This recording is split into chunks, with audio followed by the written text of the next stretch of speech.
Our next speaker is Alberto Ambrosio, and when we come together in these gatherings of Aşk, sometimes you have the unexpected joy of meeting your oldest, dearest friends in the world for the first time.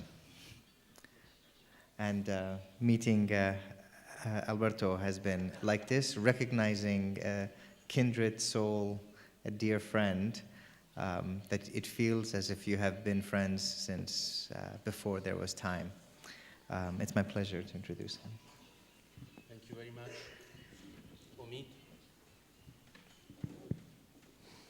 Kültür ve Turizm Bakanlığı, Konya Belediye, Türk Kadınların Derneği'ne çok teşekkür ederim. Birkaç cümle Türkçe konuşmak istiyorum. Sonra tebliğim İngilizce konuşacağım. Şimdi benim için yani Mevlana bulunduğu yere çok yakınız ki ondan ya da Sultan Veled'den bahsetmek o kadar kolay değil. Aynı zamanda bir şey hissediyorum. Yani tahmin edebilirsiniz, ben Hristiyanım, papazım ve her pazar günleri vaaz ettiğimde bu şekilde başlıyorum. Sevgili kardeşlerim, aynı şekilde başlamak istiyorum. Sevgili kardeşlerim, tebliğimden önce bir hatıra bir araya getirmek istiyorum. 2002'de Mevlana üzerinde çalışmaya başladım. O zaman da başka bir Dominikan rahibiyle karşılaştım. Bir seminer beraber hazırlamaya çalışıyoruz. Ve o hiç Mevlana'yı, Mevlevi geleneği hiç bir şey bilmiyordu. Ama Konya'ya geldi. Ben sadece 2007'de geldim. O bana anlattı ki Konya'ya geldiğinde Mevlana türbesine geldiği zaman çocuk gibi ağlamaya başladı. Ben şaşırdım ki o Mevlana'yı hiç bilmiyordu. Dominikan rahibi, yani başka bir imanı vardı. Hala bu hatıra beni etkileniyor. Böyle bir şekilde Mevlana'yı belki tanımadım, başka bir şekilde tanımaya başladım. Ama buraya gelince gerçekten sizinle beraber bir şey paylaştığını çok seviyorum. Müminleri, yani sizi gördüğümde çok heyecanlanıyorum.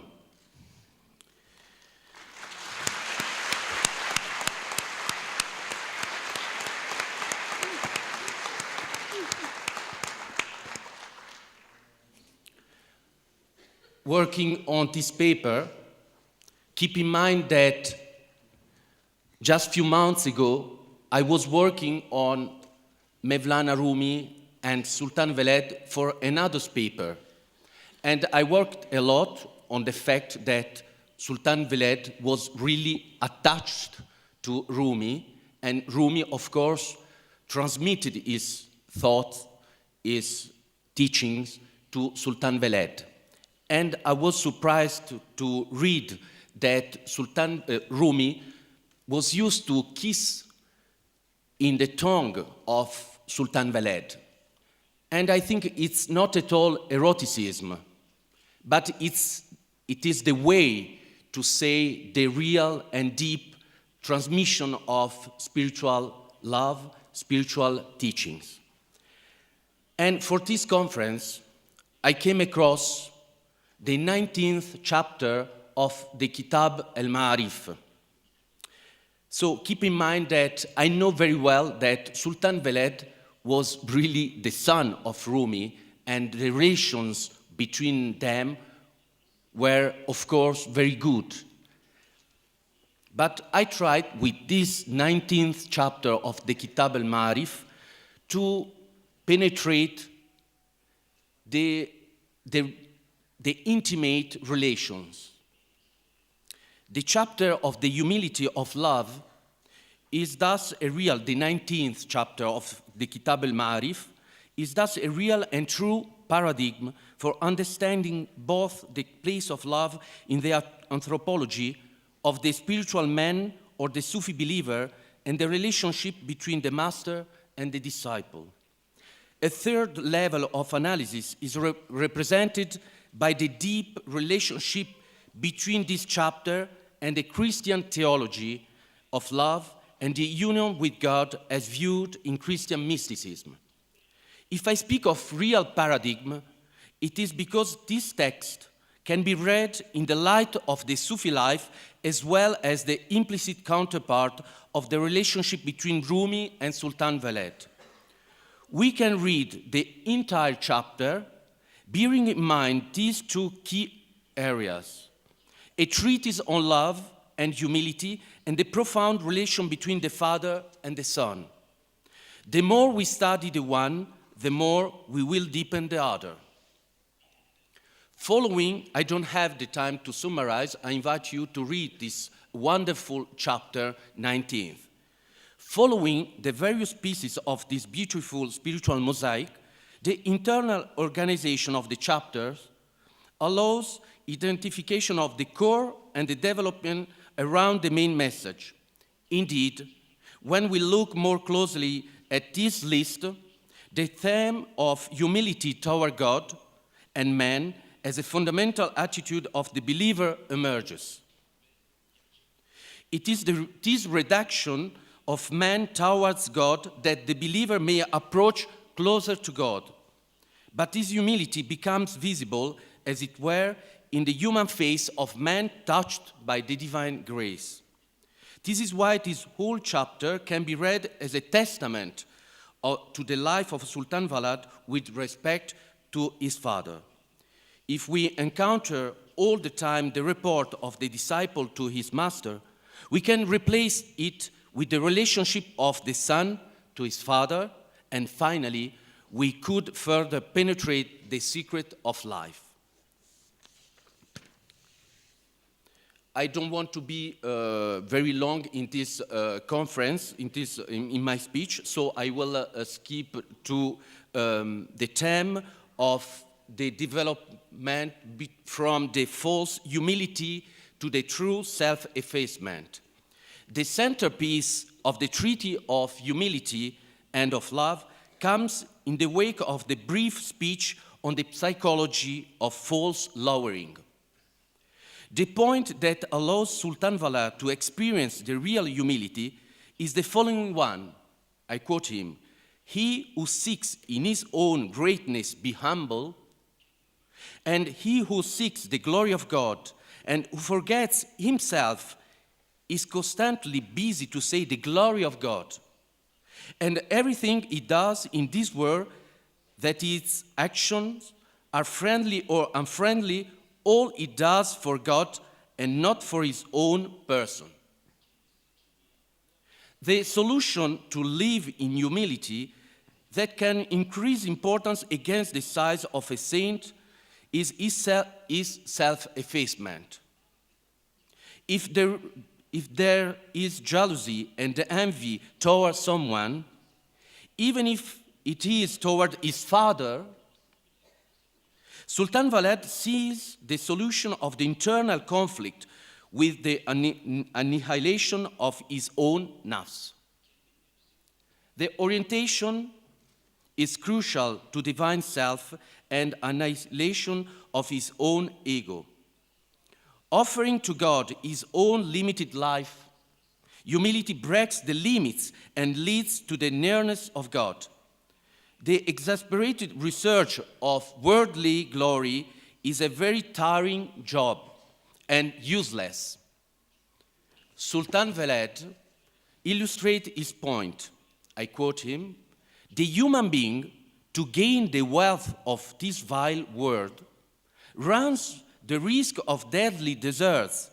He suffers the pains of the road, heat and cold, and tastes the poison of separation from friends, family, and fellow citizens to gain 10 or 15,000 dinars profit. God, the Almighty, He also shows you a trade and a market. Behind these very serious words, it is legitimate to imagine the story of Sultan Veled, who had to look for the companion of his father Shams. He had to face the risks of the road and the danger of separation. He is Sultan Veled, saying that even beyond the obedience to his father, there was a secret desire to become great in the eyes of his father himself. Its consideration could certainly be completely wrong, but illuminates and deepens the human goal of this chapter. The son is telling his readers his inner struggle, his love for his father, who is also his master. Spiritual warfare is a solution with the development of the treatise. The author hastens again later to say the human response to this contradiction. The man who is capable of the efforts to obtain glory, would he not be able to give himself completely to God, who only can break the chains of sin? The human effort to appeal human glory could be spent more on the research of divine consent. I quote Sultan Veled, "He who lowers himself to the saints and to the spiritual masters, and who waives his own authority and his pride, is worthy of the extreme closeness of God. Humility is the cause of the proximity." It's the humble man who approaches God and knows much more in the divine report. Sultan Veled could not find a better example than that of the Prophet Muhammad. It's also clear that Sultan Veled is doing a real treatise, explaining the journey from love to humility, and from this to the patience with those who have not reached the truth. Sultan Veled, does he feel concerned? Did he have any doubt about the fact that his father may have been sent by God? At this point, we can even be suspect. I quote Sultan Veled, "Like Moses, peace be upon him, would have liked to have the same rank as Muhammad. It is good to get the greatness and dignity in this world, provided that it humbles this magnitude before the saints and masters." If by chance Moses is the other name of Sultan Veled, and the prophet the other name of Rumi, then we can deduce that Sultan Veled felt within him the passion to become someone of importance, to become like the great example of his father. He does not nullify the natural feeling of becoming great, but it integrates a spiritual project. It can be great as long as he humbles himself in front of the great mystics. The position of Sultan Veled during the lifetime of his father was not easy to carry on. So how better to aspire to become great while venerating his father? I quote again Sultan Veled, "The more you lower yourself before God, the more you grow and you progress. Since you do not have a discerning eye and cannot distinguish what is right from what is wrong, you must lower yourself to those bearing the mantle, the hırka, and saying they are mystical." I quote again Sultan Veled, "God knows the secret of everyone, or the saint of God, who sees through the light of God. The believer sees with the light of God." Sultan Veled could certainly have had doubts about the sanctity of his father? Or could he simply be resigned to guaranteed appearances? The fact is that this paragraph suggests doubts.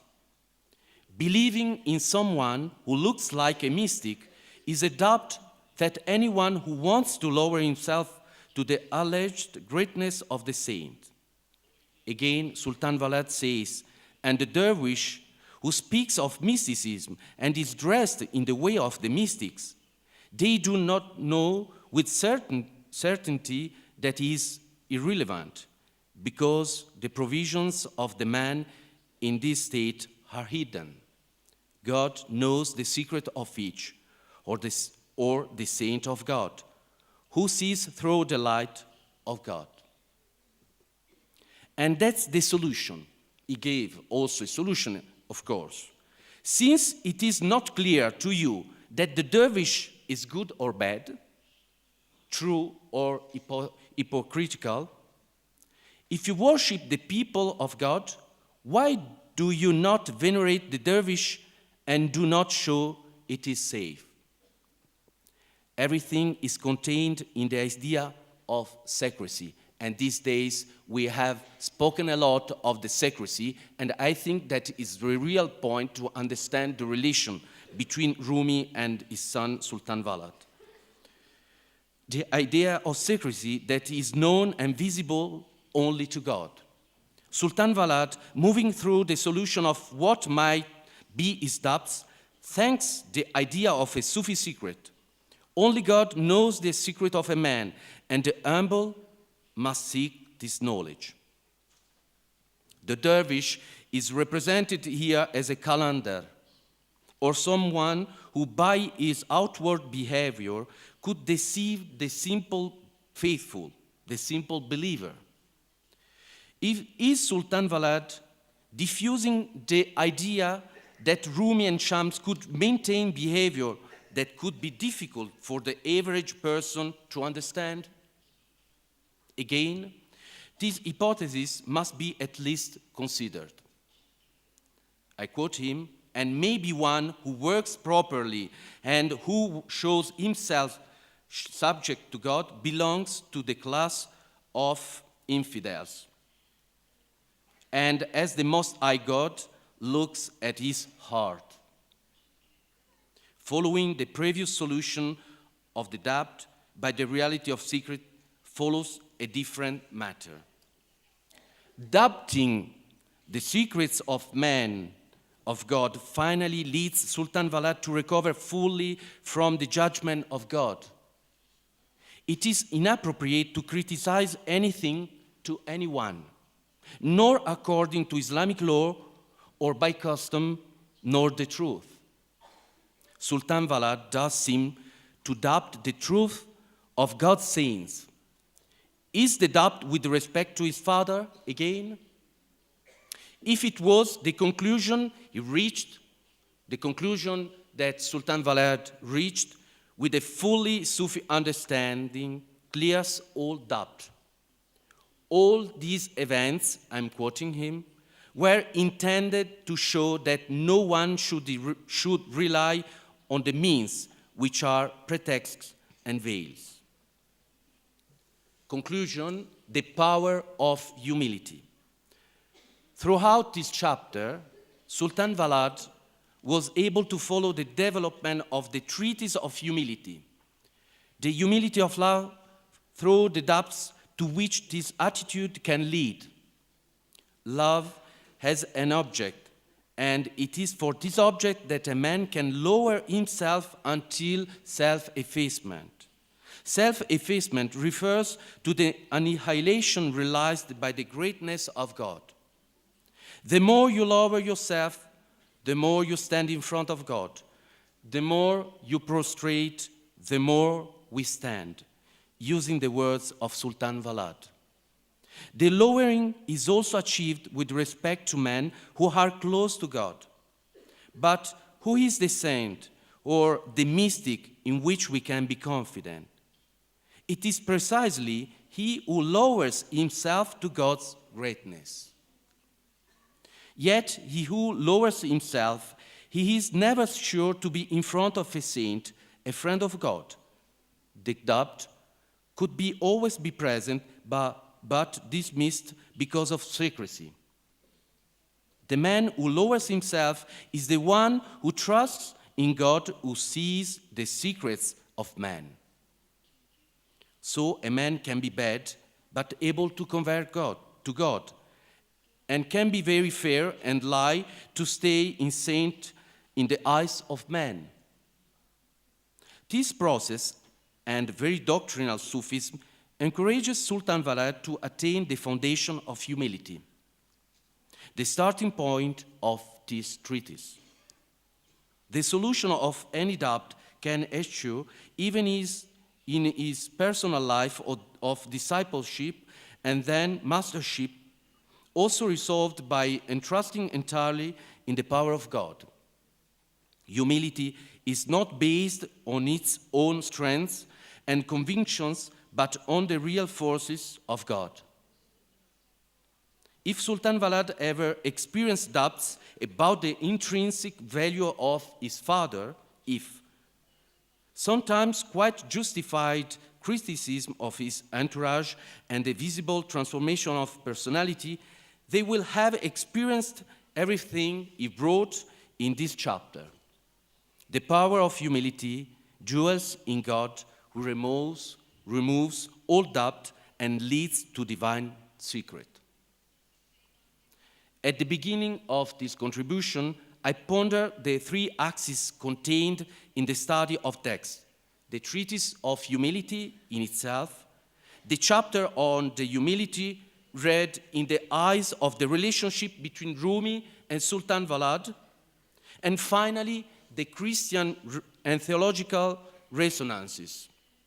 There is no room here to browse the text with reference to Christian doctrine and mystical love, and I say really and in a really way that this chapter surprised me for the deepness of the understanding of Sultan Veled on his on love. And I would like to conclude with a short phrase of a Dominican saint, Thomas from Aquinas, one of the most important theologians of Christianity. It seems to say about humility exactly the same thing asserted by Sultan Veled. Are some sons of the same time? I think so. They lived both in the between 13th and 14th century. This is what Thomas Aquinas says, commenting the so-called Our Father, prayer, Our Father who art in heaven. And I conclude with this quotation. This same humility is observed in this prayer, in this Christian prayer. For true humility is had when a person does not presume upon his own powers, but from the divine strength expects all that he asks for. Thank you very much.